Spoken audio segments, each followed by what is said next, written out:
மக்களே, டெல்லியில் காலைல எல்லாரும் வீட்டில் தூங்கிட்டு இருந்த அவங்க திடீர்னு அந்த ஃப்ளாட்டில் நெருப்பு தீப்பிடிச்சு அவங்க எழுந்து முழிக்கும் போது அந்த நெருப்பு கண்ணுக்கு எதிராக இருந்தால் எப்படி இருந்திருக்கும்ன்றத பார்க்கவே யோசிக்கவே ஒரு மாதிரி இருக்குது. அந்த மாதிரி ஒரு சம்பவம் நடந்திருக்கு. அதில் நிறைய பேரோட உயிர் போயிருக்குது. கடைசி நேரத்தில் நிறைய பேரை காப்பாற்றிருக்கிறாங்க. இந்த மாதிரி ஒரு சம்பவம் நடந்திருக்குது. அது என்ன ஏதுன்றது தான் இந்த வீடியோவோட தொகுப்பு. சேனலுக்கு புதுசாக இருந்தீங்கன்னா சப்ஸ்கிரைப் பண்ணிடுங்க. வீடியோவுக்கு ஒரு லைக்கும் ஐப்பும் கண்டிப்பாக கொடுத்துடணும். நிறைய பேர் சேனலை பார்க்குறீங்க, யூடியூப்பில் சப்ஸ்கிரைப் பண்ணாமையும் ஃபேஸ்புக்கில் ஃபாலோ பண்ணாமையும் பார்க்குறீங்க. தயவு கூர்ந்து இது ரெண்டுத்தையும் பண்ணிட்டு பார்த்தா எனக்கு ரொம்ப யூஸ்ஃபுல்லாக இருக்கும். இப்போ கண்டென்ட்டுக்குள்ளே போகலாம். டெல்லியில் ஓகே, ஒரு 4 அடுக்கு மாடி ஃப்ளாட், ஓகே, 4 ஃப்ளோர் இருக்கிற ஒரு ஃப்ளாட், ஓகேவா. அந்த ஃப்ளாட் இருக்கிற ஏரியா விவேக் விஹார் அப்படின்ற ஒரு ஏரியாவில், ஓகே. அந்த ஏரியாவில் என்ன நடந்திருக்குதுன்னு பார்த்தீங்கன்னா, இன்னைக்கு காலை அதிகாலை 3:13 கரெக்டாக 3:13க்கு அந்த ஃப்ளாட்டில் தீப்பிடிக்க ஆரம்பிக்குது. அந்த ஃப்ளாட்டில் கீழே ஃபஸ்ட்டு ஃப்ளோர்லேருந்து செகண்ட் ஃப்ளோர் கிரவுண்ட் ஃப்ளோர்லேருந்து தீப்பிடிக்க ஆரம்பிக்குது. எப்படி தீப்பிடிக்குதுன்னு இனிஷியல் தெரில. தீப்பிடிக்க ஆரம்பித்தோடனே என்ன பண்ணியிருக்காங்க, தீ பரவணுன்னே தெரியும்ல வீட்டில், அந்த இது தெரிஞ்ச உடனே பார்த்தீங்கன்னா அங்கேருந்து சத்தம் ஃபோன் போயிருக்குது. ஒரு பக்கம் சத்தம் வந்திருக்குது, இன்னொரு பக்கம் ஃபோன் எமர்ஜென்சியாக ஃபயர் ஸ்டேஷனுக்கும் போலீஸ் ஸ்டேஷனுக்கும் கால் போயிருக்குது. கரெக்டாக இதில் 3:13க்கு எமர்ஜென்சி சர்வீசஸுக்கு கால் வந்திருக்கிறதா தகவல். அவங்க கால் வந்த உடனே என்ன பண்ணியிருக்கிறாங்க, 14 ஃபயர் டென்னன்ஸும் 80 ஃபயர் பர்சனல், கிட்டத்தட்ட 94 பேர் இந்த ஒரு இஷ்யூவை கேட்டுட்டு 94 பேர் விரைந்து வராங்க அந்த ஸ்பாட்டுக்கு. இவங்க ரீச் ஆகிற டைம் 3:35 AM. ஸோ 3:13 கால் வந்திருக்குது, 3:35 கிட்டத்தட்ட இவங்க 22 நிமிஷம் கழிச்சு அந்த லொக்கேஷன் ஸ்பாட்டுக்கு வந்திருக்கிறாங்க 94 பேரோட.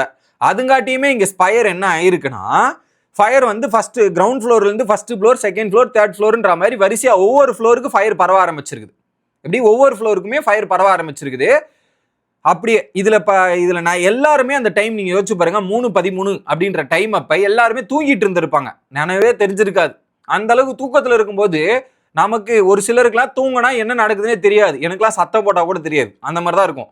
அப்போ தூங்கும்போது டப்புன்னு ஃபயர் வந்தபோது அவங்க எப்படி எஸ்கேப் ஆக முடியும்? எஸ்கேப் ஆகுறதே கஷ்டம். வந்த உடனே என்ன பண்ணுறாங்க, ஃபயர் ஸ்டேஷனில் வந்தவங்க உள்ளே போயிட்டு காப்பாற்றலான்னு முயற்சி பண்ணும்போது அங்கே தான் உங்களுக்கு டிஃபிகல்ட்டியே ஸ்டார்ட் ஆகுது. ஏன்னா அந்த பில்டிங்கில் போகிறதுக்கே வழி இல்லை. அந்த குறிப்பாக ஒரே ஒரு வழி தான் இருக்குது, சென்ட்ரல் ஸ்டேர் கேஸ்ன்னு ஒரு ஸ்டேர் கேஸ் இருக்குது. அந்த ஸ்டேர் கேஸ் வழிமா தான் உள்ளே போகணும். அந்த ஒரு வழியை உள்ளே போக முடியல, ஃபயர் ஃபுல்லாக இருக்கிறதால. உள்ள அந்த பில்டிங்லேருந்து எஸ்கேப் ஆகணும்னு நினைக்கிறவங்க கூட எஸ்கேப் ஆக முடியல. ஃபயர் வந்துருச்சுப்பா, நான் தப்பிக்கணும்னு நினைக்கிறவங்க கூட தப்பிக்க முடியல. ஏன்னா ஒரே வழி தான் இருக்குது. சரி, ஜன்னல் வழியாக குதிக்கலாம், ஜன்னல் வழியாக எகிரி குதிக்கலான்னு பார்த்தா அந்த வழியும் குதிக்க முடியல. ஏன்னா அந்த ஜன்னலில் கிரில்லு போட்டிருக்காங்க, இரும்பு கம்பிகள், செம ஸ்ட்ராங்காக இரும்பு கம்பிகள் போட்டிருக்காங்க. அவங்களால எஸ்கேப் பண்ண முடியாமல் பால்கனில் தவிச்சிட்டு இருந்திருக்கிறாங்க. ஒரு பக்கம் பால்கனில் குதிக்கணும், அதுவும் குதிக்க முடியல. ஜன்னலை உடச்சிட்டு எஸ்கேப் ஆகலான்னு பார்த்தா ஜன்னல் இப்படி இருக்கு. இப்படி ஆச்சா. அதுக்கப்புறம் ஃபயர் ஸ்டேஷன் அவங்களால எப்படிலாம் காப்பாற்ற முடியுமோ அவங்களும் தீவிர முயற்சிகள் எடுக்கிறாங்க. கிட்டத்தட்ட எத்தனை மணிக்கு, அவங்க 3:35 3:30 மணிக்கு 8 மணி வரையும் இந்த ரெஸ்கியூ ஆப்ரேஷன் நடந்திருக்குது தீவிரமா. அவ்வளோ நேரம், பல மணி நேரம் போராட்டத்துக்கு அப்புறம் அதுல இருந்து மீட்கப்பட்டது 10லேருந்து 15 பேரை மீட்கப்பட்டிருக்காங்க சேஃபா. 15 பேர் சேஃபா, 10லேருந்து 15 பேர் சேஃபா எவாக்குவேட் பண்ணியிருக்கிறாங்க ஃபயர் டீம்ஸ். இதுல 9 பேர், எப்படி 9 பேர் இறந்து போயிருக்கிறாங்க. ஸோ அவங்க அந்த ஃபயர் வந்தது தெரியுமா தெரியாதா, அவங்க முயற்சி பண்ணாங்களா, எந்த இன்ஃபர்மேஷனுமே இல்லை. ஆனால் 9 பேர் இறந்து போயிருக்கிறாங்க. 2 பேருக்கு மைனர் இன்ஜுரிஸாக இருக்கு. அவங்க எல்லாரையும் பார்த்தீங்கன்னா குரு தேஜ் பகதூர் அப்படின்ற ஹாஸ்பிட்டல் அட்மிட் பண்ணிட்டு அவங்களுக்கு தீவிர சிகிச்சை கொடுக்கப்பட்டுட்டு வருது. இன்னும் 4-5 பேர் காணவில்லை அப்படின்ற அப்டேட் இப்போ வருது. இப்போ நான் இந்த இன்ஃபர்மேஷன் கலெக்ட் பண்ணுற டைமில் இன்னும் 4-5 பேர் காணல அப்படின்ற மாதிரி போட்டிருக்காங்க. இதில் குறிப்பாக அந்த 9 பேர் இறந்து போனாங்கன்னு நான் சொன்னேன் இல்லையா, 9 பேர். அந்த 9 பேரில் 5 பேர் ஒரு குடும்பத்தை சார்ந்த நபர்கள், ஒரே குடும்பத்தில் 5 பேர்.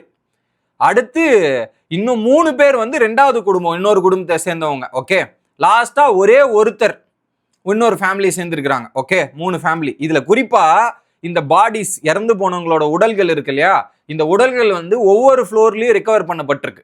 ஓகே, ஃபர்ஸ்ட் ஃப்ளோர்ல ஒரு பாடி, அப்பனா அந்த ஃபர்ஸ்ட் ஃப்ளோர்ல இருக்கிறவரு வேற ஒரு ஆள் போல. ஓகே, 5 பேர் செகண்ட் ஃப்ளோர். அந்த 5 பேர் தான் ஒரே குடும்பத்தை சார்ந்த நபர்கள். அந்த செகண்ட் ஃப்ளோர்ல இருக்கிறவங்க ஒரே குடும்பம், தேர்ட் ஃப்ளோர்ல 3 பேர், அவங்க 3 பேர் ஒரே குடும்பத்தை சார்ந்த நபர்கள் அப்படின்றது தான்.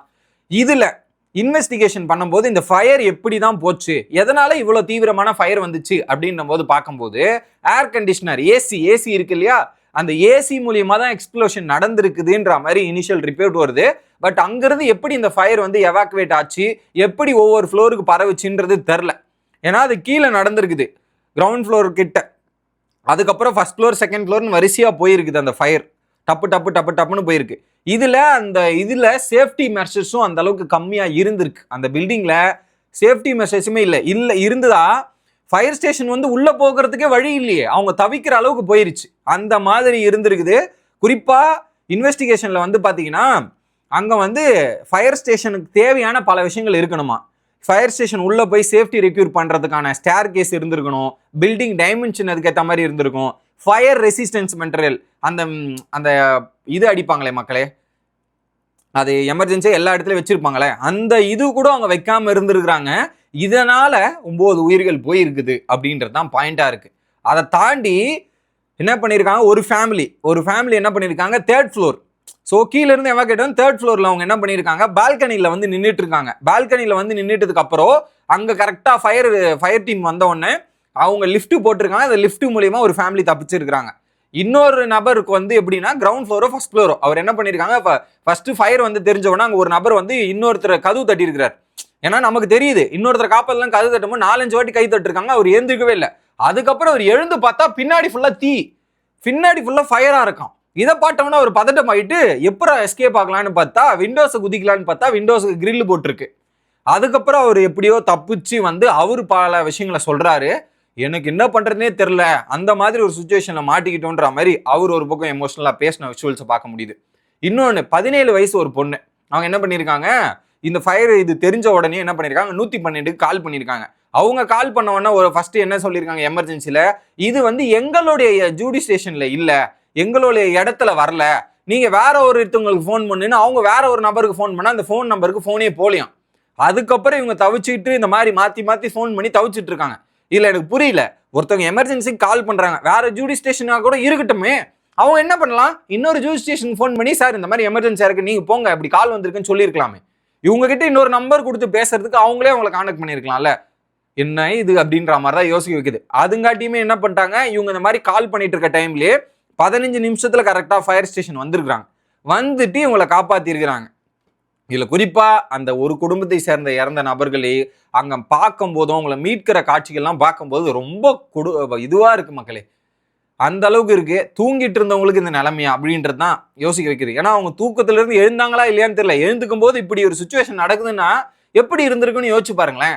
ஒண்ணுமே பண்ண முடியாது. அந்த மாதிரி ஒரு சம்பவம் நாளுக்கு நாள் இந்த மாதிரி ஒரு துயர சம்பவங்களே கேட்டுக்கிட்டே தான் இருக்கும். ஸோ நல்லபடியாக அவங்க ஆத்மா சாந்தி அடிக்கணும் அப்படின்றது தான் என்னால் சொல்ல முடியும். வேற என்ன சொல்றதுன்னு எனக்கு தெரில. ஸோ எல்லாத்துக்குமே கரெக்டாக ஒரு ப்ரோட்டோகாலை ஃபாலோ பண்ணி அந்த பில்டிங்கை கட்டி சேஃப்டி மெஷர்மெண்ட்டு அந்த சேஃப்டி ப்ரிகாஷன்ஸ் எல்லாமே இருந்திருந்தா இப்போ இதை தவிர்த்திருக்கலாம். யாரோ ஒருத்தர் இதில் வந்து இப்போ இந்த பில்டிங்கை கட்டணும் சேல் பண்ணணும் அப்படின்றத யோசிக்கிறாங்களே தாண்டி அதில் எவ்வளோ சேஃப்டியாக இருக்கணும், எவ்வளோ சேஃப்டி கொடுக்க முடியும் அப்படின்றது யாருமே யோசிக்கிறது இல்லை.